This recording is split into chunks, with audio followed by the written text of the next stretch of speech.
सूरत अल-अनकबूत कुरान पाक की 29वीं सूरत है जो मक्का मुकर्रमा में नाजिल हुई।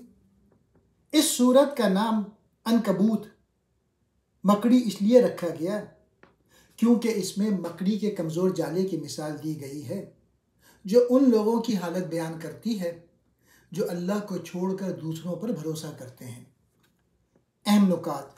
पहला, आजमाइश और ईमान की पहचान। अल्लाह फरमाते हैं कि सिर्फ ईमान ले आना काफ़ी नहीं बल्कि हर शख्स का ईमान आजमाइश में डाला जाएगा। जो लोग सच्चे ईमान वाले हैं वो मुश्किलात में भी अल्लाह पर भरोसा करते हैं और साबित कदम रहते हैं। जो लोग सिर्फ ज़बानी दावे करते हैं वो आजमाइश आते ही हिम्मत हार जाते हैं। दूसरा पॉइंट, पिछले कौमों के अंजाम। हज़रत नूह अलैहिस्सलाम की कौम, उन्होंने नबी की नाफरमानी की तो अल्लाह ने उन्हें तूफ़ान में गर्क कर दिया। हज़रत इब्राहीम अलैहिस्सलाम और नमरूद ने अल्लाह की तौहीद को झुटलाया मगर अल्लाह ने उसे हलाक कर दिया।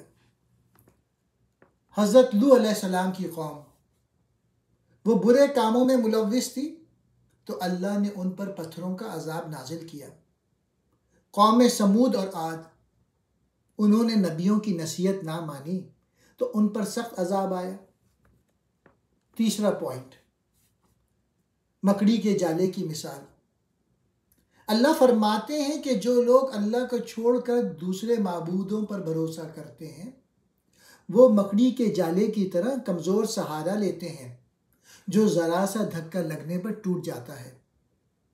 यानी दुनियावी ताकत, माल और दौलत और झूठे माबूद इंसान को आखिरत में कोई फ़ायदा नहीं दे सकते। चौथा पॉइंट, कुरान और नमाज की बरकत। अल्लाह फरमाते हैं कि कुरान सच्ची हिदायत देता है और नमाज बुराइयों से रोकती है। जो लोग अल्लाह की इबादत करते हैं और नेक अमाल करते हैं वो आखिरत में कामयाब होंगे। सबक, मुश्किलात और आजमाइशें ईमान का हिस्सा है, उन पर सब्र करना चाहिए। दुनिया की ताकत और सहारा आर्जी है, असल भरोसा सिर्फ अल्लाह पर होना चाहिए। जो अल्लाह की नाफरमानी करते हैं उनका अंजाम बुरा होता है।